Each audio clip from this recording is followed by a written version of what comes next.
Students, this is Dr. K. Shivaya, Faculty of Santaram College of Pharmacy, Department of Pharmacology.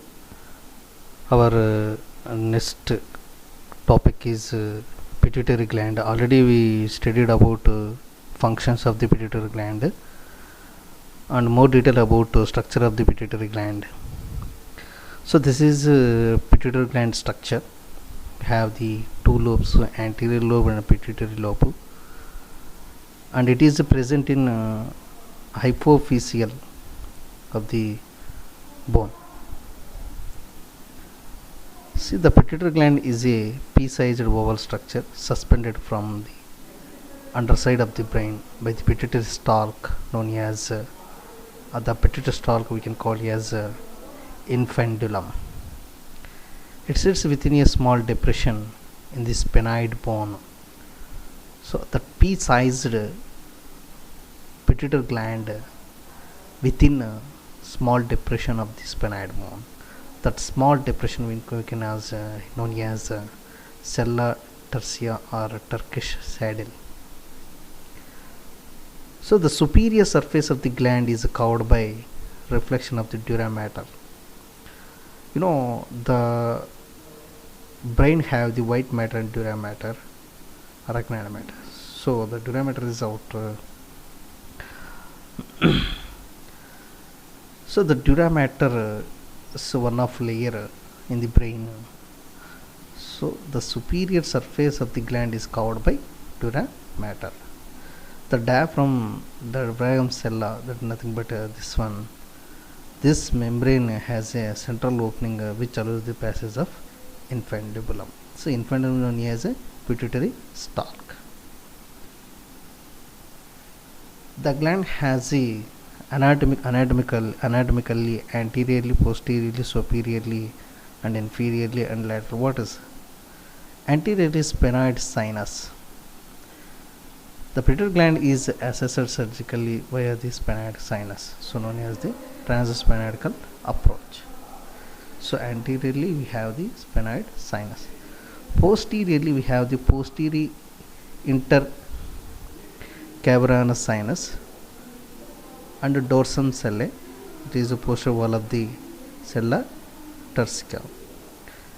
And also we have the basilar artery and the pons.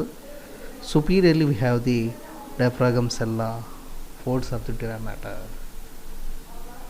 So the superiorly we have the diaphragm cella, that is the folds of the dura mater that covers the pituitary gland. And also we have the optic chiasma. Inferiorly we have the sphenoid sinus. Inferior means kinda, superior ante paina, posterior ante enaka, anterior ante mundu. So inferiorly kinda we have this sphenoid sinus. Laterally we have cavernous sinus. Already we discussed about sinus in first semester. The entire pituitary gland, and also the pituitary gland consists of the adenohypophysis anterior lobe. It is influenced by the hormones which come from the hypothalamus. So the pituitary gland how it is influenced from the anterior lobe, the maximum it is influenced by the hypothalamus. The posterior lobe, it is influenced by the neurons which convey the hormones direct hypothalamic nuclei from the posterior lobe. So that's why it's a neuropathy. It is influenced by the neurons. Remaining the functions already we discussed in first pituitary gland video. Next our gland is thyroid gland. It is one of the gland. So we come to the structure or anatomy.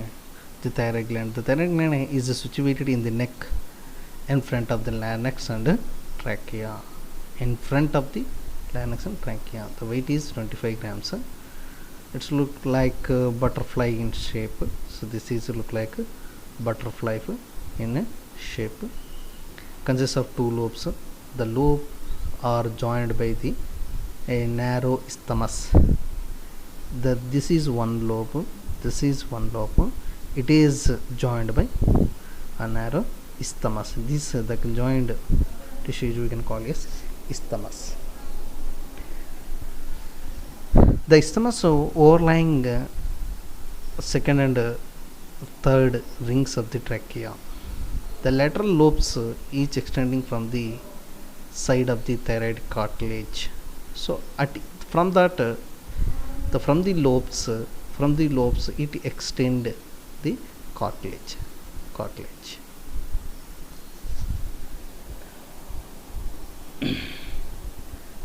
So each extending from the side of the thyroid cartilage downwards to the sixth tracheal ring, and in constant pyramidal lobe projecting upwards from the isthmus, usually on the left side, which represents a remnant of the embryological descent of the thyroid.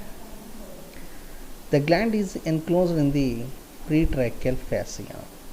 The gland is closed by pretracheal fascia, covered by the strap muscles, overlapped by the sternocleidomastoid. The overlapped by the sternocleidomastoid. The anterior jugular veins course over the isthmus. So the vein over the isthmus means nothing but here.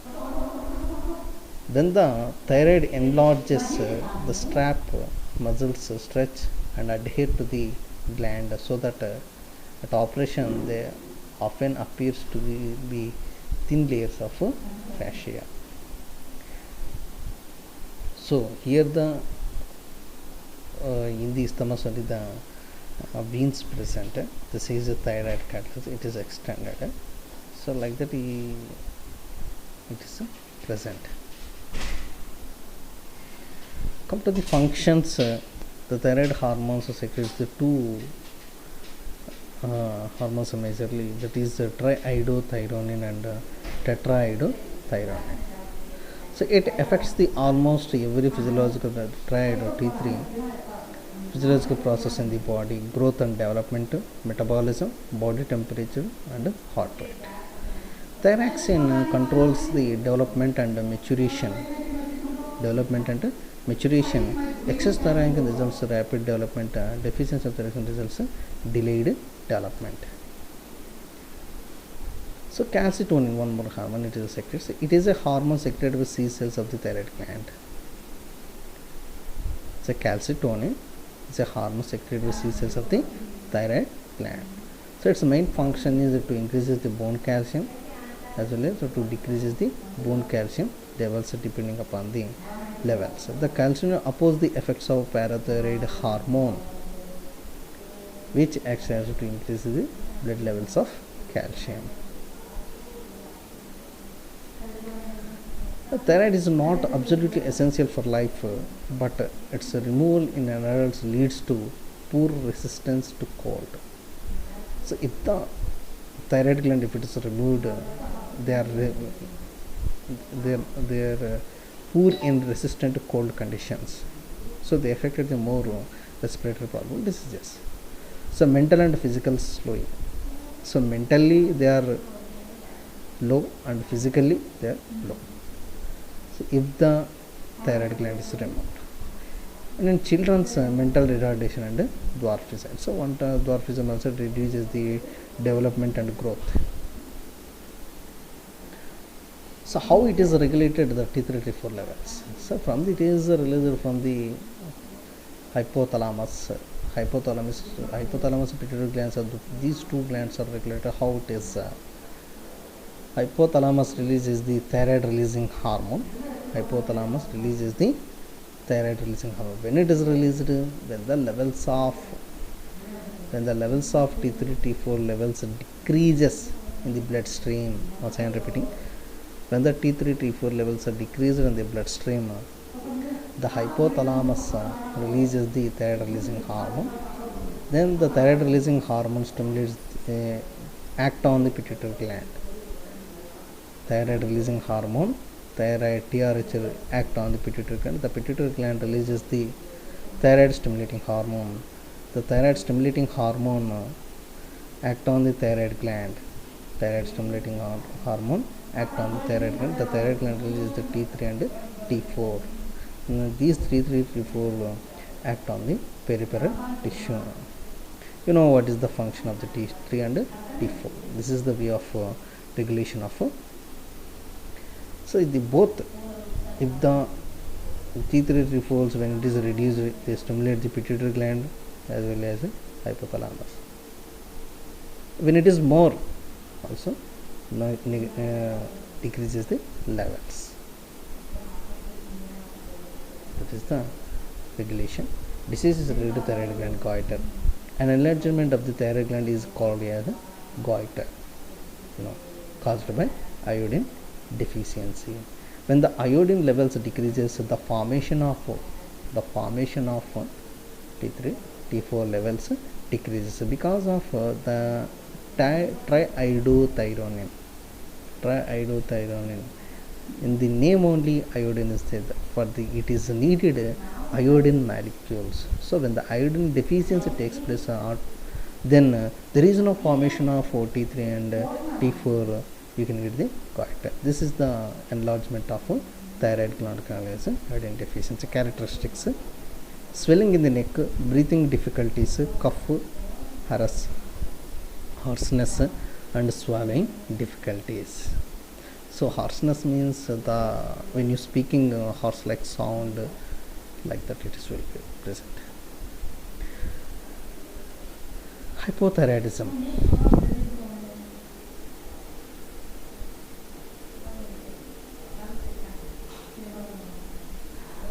So it is the condition resulting from the reduced circulating levels of T3 and T4. It is the character features same like goiter also. Goiter means overall when the T3 T4 levels decreases, that's why hypothyroidism. Hypo means decreases the thyroidism, means decreases the T3 T4. When the T3 T4 levels automatically goiter its gain and puffiness of face. Even if it is more, then automatically what happening, the puffiness of the face with periorbital swelling, loss of scalp hair. So we can lose the scalp hair. Is a dropping of upper eyelids. This is ptosis. Simply we can call it as ptosis. So the eyelids automatically dropping eyelids. Dry, thickened, rough and yellow skin. So these are the characteristic features of the hypothyroidism. If it come to the hyperthyroidism, we can call it as a Graves' disease also. It is a condition that increases the levels of T3 T4.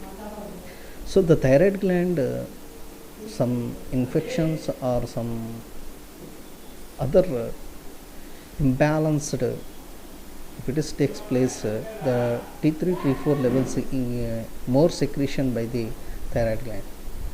So these characteristic features moderate enlargement of thyroid gland, exophthalmos, lid retraction. So protruding eyes, protruding exophthalmos. Here the eyes are producing అంటే చొచ్చుకొని బయటికి చొచ్చుకొని వచ్చినటువంటి. See, in the hypothyroidism and hyperthyroidism both goiter is there, but the more enlargement takes place in hypothyroidism. So that is the moderate. Here it is moderate only, not much. So that is the hyperthyroidism. Sometimes hyperthyroidism is Graves' disease symptoms, maximum symptoms. Sometimes we can call it Graves' disease. Next come to the parathyroid glands. In humans there are 4 thyroid glands. 4 parathyroid glands. So here this is in each lobe they are inserted 4. In each lobe 2. Here in this lobe 2. Right side 2, left side 2. So the parathyroid glands are very essential for the life. If they removal, the parathyroid gland, if it is removed, we can get the condition is aspasia. Aspasia is it's a condition deprived of oxygen, nothing but away from the oxygen. అంటే oxygen levels తగ్గడం కానీ, so automatically you can get the unconsciousness, suffocation. So this we can get finally, if it is more, sometimes we can get the death. So that much, so it's a very essential of the life, because of so deprived means దూరం చేసిన అవి. It is the hormone, it is mainly to maintain the oxygen levels. That is the parathyroid gland. So parathyroid gland contains the chief cells which secretes the parathyroid hormone. The main function of parathyroid is to increases the blood calcium levels. It is one condition only. So main the chief cells, the parathyroid gland, the chief cells secrete the parathyroid hormone. That parathyroid hormone is to increase the blood calcium levels. Increases the blood calcium levels by the absorption. So when the hormone it is released, more absorption takes place with the help of the vitamin D. And this is related to parathyroid gland. So rickets, what is the rickets?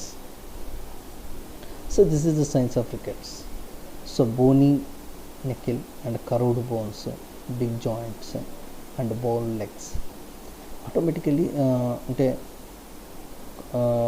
Bones వంగిపోవడము, ఇవి ఎక్కువగా swell అవ్వడము, తర్వాత వచ్చేసి bones చాలా పిడిసెల్గా ఉండడం, ఇవన్నీ ఉంటాయి రికెట్స్లో. So it is a disease characterized mainly bone deformities in young children. The disease of children sets in about 6 months of life. Characteristics features: deformed bones, thick wrist and ankles, retarded growth. So because of these rickets, growth was retarded. Next, osteomalacia. This is due to inadequate absorption of calcium due to deficiency of vitamin D. See, the parathyroid hormone is there. The parathyroid hormone, it is enhancedly increases the absorption of whatever calcium present in intestine, easily absorbed with the help of the vitamin D. But parathyroid hormone is there, but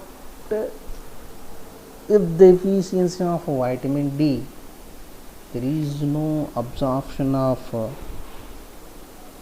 calcium into the blood that much. So this is due to, so osteomalacia means this is due to inadequate absorption of calcium due to deficiency of vitamin D. So and calcium in the diet, so whatever you take in the diet. So the disease is limited to females, usually appears in after multiple pregnancies and lactation. So why it is more happen in the females? Because of so these multiple pregnancies continuously, if the patient, if the female person getting the continuously pregnancy, there are continuously lactation of milk for the child, so that they lost the more calcium during the lactation, so that they get the calcium deficiency, then you can get the osteomalacia. So when the patient has osteomalacia, automatically the bones are pedicel, then porosis, then automatically the patient bended, there is no strength. Next, hypoparathyroidism. So this is low levels of calcium. So simple. When the parathyroid hormone decreases, hypo means decreases, parathyroid. So when the levels of parathyroid hormone decreases, the absorption of calcium decreases. That is, we can call it as a hypoparathyroidism. So this is psychiatric disturbances, paresthesia, means they are unable to respond properly development of cataract means suklalu antam. So they can in the eye they can get cataract. Next, hyperparathyroidism, excessive secretion of parathyroid. So more absorption of calcium. So these more absorption of calcium, when it is takes place, the calcium makes stones. So that is the formation of renal calculi. So if the more absorption of calcium, the calcium during the filtration, it's bind some acids to make stones. So that is we can call as renal calculi. Also it increases the paluria, means excess urea, pallidipsia, anorexia, pallidipsia, some oxygen levels, muscle weakness, general fatigue, and calcification of soft tissue. Calcification of soft tissue. Some other tissues other than the bone, they are calcification, addition of calcium to the soft tissues. These are the happen. So in the hyperparathyroidism. Hyperparathyroidism. Next gland is pancreas. So pancreas is a heterocrine gland. It's not endocrine and exocrine gland. Heterocrine glands, and they have the both endocrine property and exocrine property. Nothing but endocrine means they are secreted directly into the bloodstream. Exocrine means they secreted into the duct. The duct enter into the bloodstream. See, this is the structure. If you taken the pancreas have the delta cells. That delta cell secretes somatostatin. That is directly enter into the bloodstream. So that's why it is now it is endocrine. Beta cells also secretes the insulin. These insulin directly enter into the bloodstream. Alpha cells secretes the glucagon. These glucagon directly enter into the bloodstream. So this up to here you can call it as endocrine. Then F cells. The F cells secretes the pancreatic polypeptide. These F cells, whatever the secreted, act as a enzymes. Some other cells secretes exocrine acinus. So these exocrine also secretes the pancreatic juice, so that it is enter into the duct. See, so whatever the acinary cells secreted the exocrine acinus. So these whatever the cells secreted that is enter into the duct. It is enter into the duct.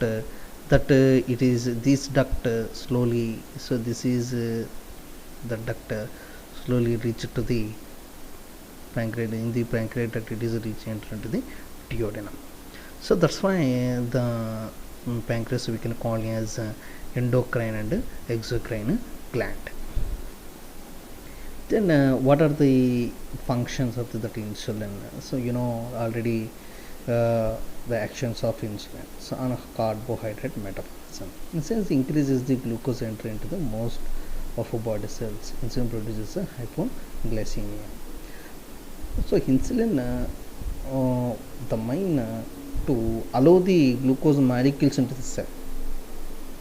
So the glucose molecules bind to the glucose receptors present on the cell membrane.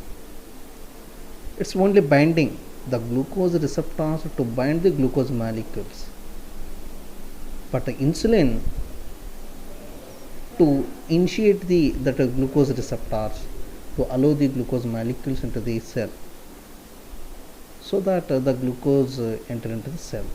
Without insulin, the glucose receptors cannot enter the glucose molecules. So that is why insulin that much important. That's why they can get the diabetes.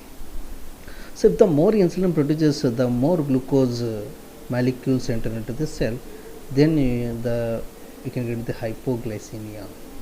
Hypo means decreases, glycemia means glucose levels. So decreases the blood glucose levels, so because of the more insulin production, the blood glucose enter into the more into the cells. That is the insulin function. So it is mainly actin and carbohydrate metabolic. So that's why it is insulin carbohydrate metabolic and protein metabolic. Insulin promotes the amino acid uptake. It decreases the protein breakdown. It takes the amino acid uptake, it decreases the protein breakdown. It promotes the protein synthesis, especially in muscles. So the insulin, one more function is to take up the amino acids, by the cells, and when the amino acids group together to form the protein.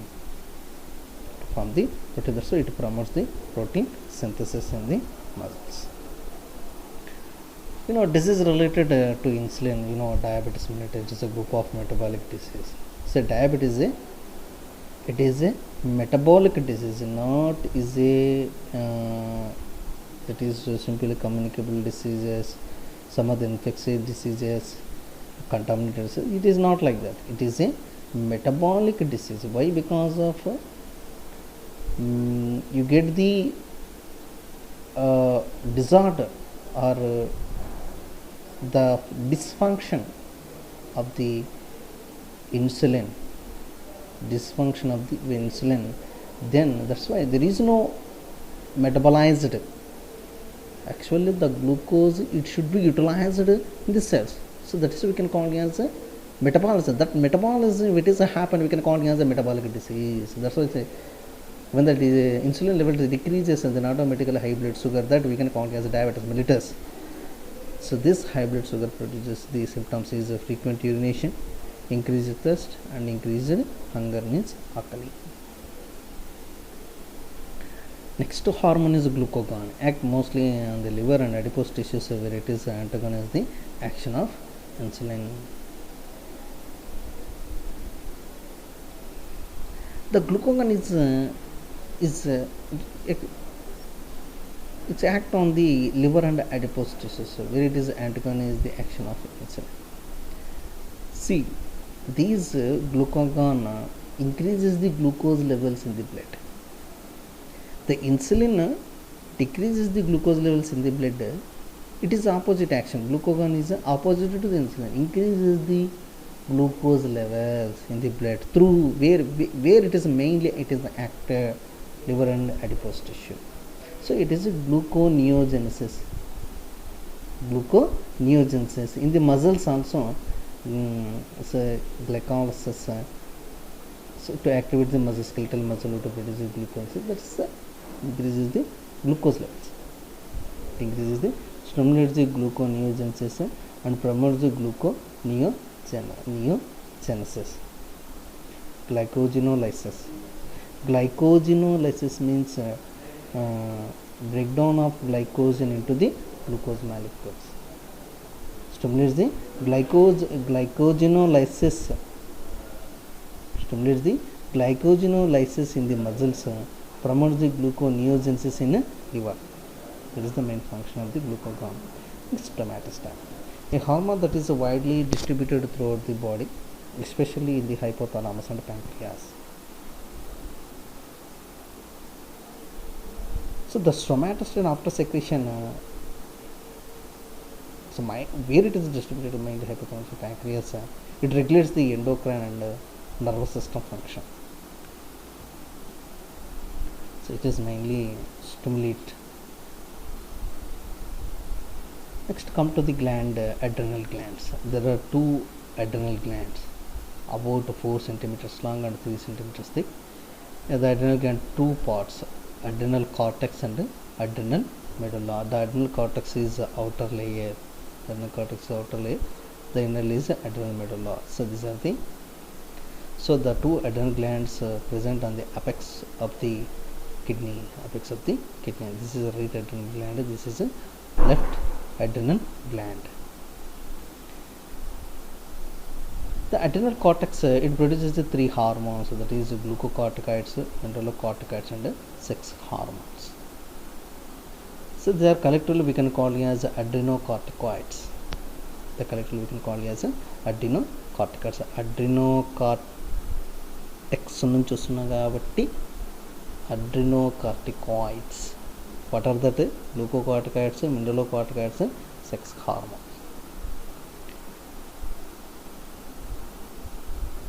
So come to the glucocorticoids. So what are the glucocorticoids? Cortisol and corticosterone. And cortisone are the main glucocorticoid. Cortisone is the main glucocorticoid. They are essential for life, regulates the metabolism and stress. So how they are released? Through the hypothalamus and a pituitary gland. So the when the levels decreases of a cortisone, then stimulates the hypothalamus, then releases the releasing factor, then anterior pituitary gland, then anterior pituitary gland releases the adrenocorticothyroid hormone. That adrenocorticotropic hormone act on the adrenal cortex. The adrenal cortex releases the cortisone, corticosterone. These are, so they are highly in between 4 to 8 am. So the production of these cortisone and they are highly, so what are glucocorticoids? 4 to 8 am. Lowest between midnight and 3 am. Midnight నుంచి 3 am లో మనకు ఇవి తక్కువగా. So these glucocorticoids mainly to increase the glucose.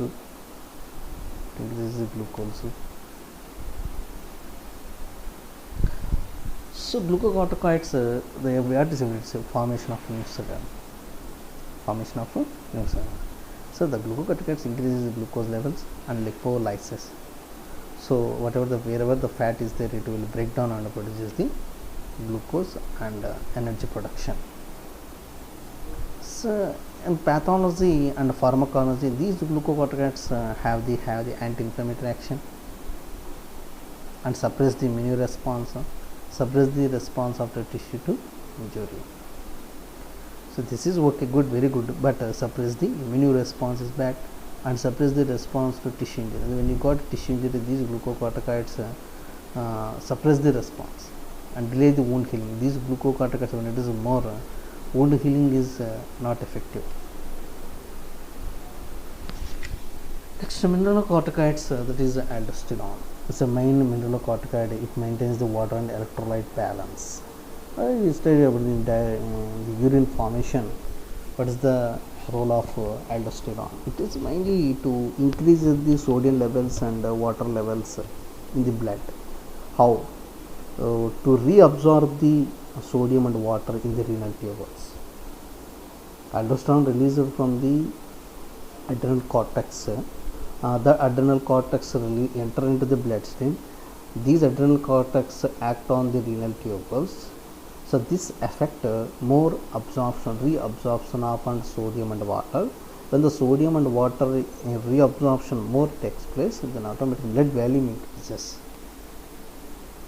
So this is the, and also to maintain the for the purpose of water and sodium. Next, next sex hormones. So androgens are the main sex hormones that contribute. So in the ovary, adrenocorticoids in the ovary it produces the estrogens, so that nothing but a progesterone example. In testes we can releases the testosterone. So these are the effects of adrenal glands to secrete the estrogens and the testosterone. Disorders of adrenal cortex. Cushing syndrome. It is caused by hypersecretion of glucocorticoids. If the more glucocorticoids, if it is released, cortisol, if it is more released, you can get the pain in face, neck and abdomen. Pain in face, neck and abdomen. Pathological fractures. You can get some fractures. Diminished protein synthesis, suppression of growth, hypertension, menstrual disturbances and peptic ulcer. These are all affected in Cushing syndrome. So what is the Cushing syndrome? Hypersecretion of glucocorticoids. So when the glucocorticoids levels increases, so what is the main function? To to increases the glucose levels and lipolysis. Glucose లెవెల్స్ని బాగా పెంచుతాయి, immunity పవర్ని తగ్గిస్తాయి. మనం ఏదైనా దెబ్బ తగిలినా కూడా అది త్వరగా క్యూర్ అవుతుంది. సో ఈ ఎఫెక్ట్స్ అనేవి glucocorticoids effects. Next concept, this is due to excess secretion of mineralocorticoid. So what is that mineralocorticoid? Aldosterone. It is usually caused by the tumor affecting only on one adrenal gland. It is mainly affect one adrenal gland, not two. So when the aldosterone hormone, if it is not secreted, if it is excess secreted, what happens? Reabsorption of water and sodium, it is more. So these are affected. Addition disease, adrenal. So it is due to hyposecretion of glucocorticoid and mineralocorticoids. So caused by autoimmune disease. Addition disease is an autoimmune disease. Autoimmune disease means our immunity act on our body. So affects muscle weakness, vomiting, diarrhea, tiredness, mental confusion, low blood volume, hypotension, loss of body hairs in women. So these are happen in addition disease. Adrenal medulla. So the adrenal medulla to produces the two hormones, adrenaline and noradrenaline. So this is adrenal medulla. This adrenal medulla secretes adrenaline and noradrenaline. Are released into the blood. They are structurally very similar and have similar effects. Both are similar effects. Increase the heart rate, adrenaline increase the heart rate, increase the blood pressure, increases the metabolic rate, dilation of people. These are the main function of the adrenaline. Nothing but like sympathetic activity.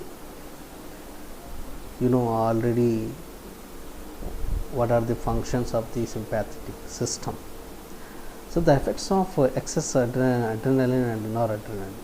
So if these more, what happens? Hypertension, hyperglycemia, raised metabolic rate, nervousness, headache. So the adrenaline, if it is more, అంటే మీరు ఎక్కువగా high టెన్షన్లో ఉన్నప్పుడు కానీ due because of adrenaline, మీరు ఎప్పుడైనా కోపం బాగా తెచ్చుకున్నప్పుడు కానీ ఈ సిమ్టమ్స్ ఆటోమేటిక్గా మీకు కనపడతాయి. That is the next thymus gland. The thymus gland located anterior part of the upper mediastinum. This is mediastinum. So this is the thymus gland. This is present upper mediastinum. This is the thymus gland. So between the lungs and upper position of the mediastinum. At birth it weighs 10 to 12 grams. Then during childhood and adolescence 20 to 30 grams. So during old age it weighs 3 to 6 grams. So the thymus gland secretes the thymosin. The thymus gland secretes the thymosin.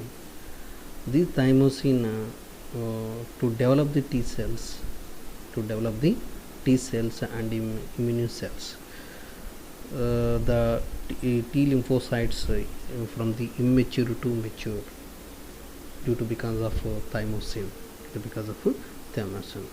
So the thymosin, it is required for the development of T lymphocytes and cell mediated immunity.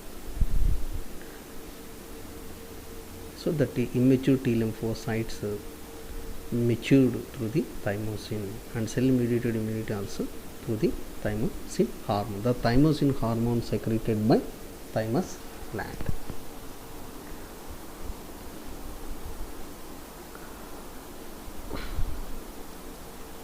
In endocrine system, we use it to study and get knowledge about various glands of our body, hormones secreted by them. This is a conclusion regarding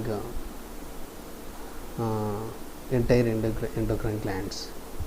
Okay, we can various our body hormones secreted by them, their various functions. So it is very necessary to study for implementing the gained knowledge clinical area for the better and quality nursing care.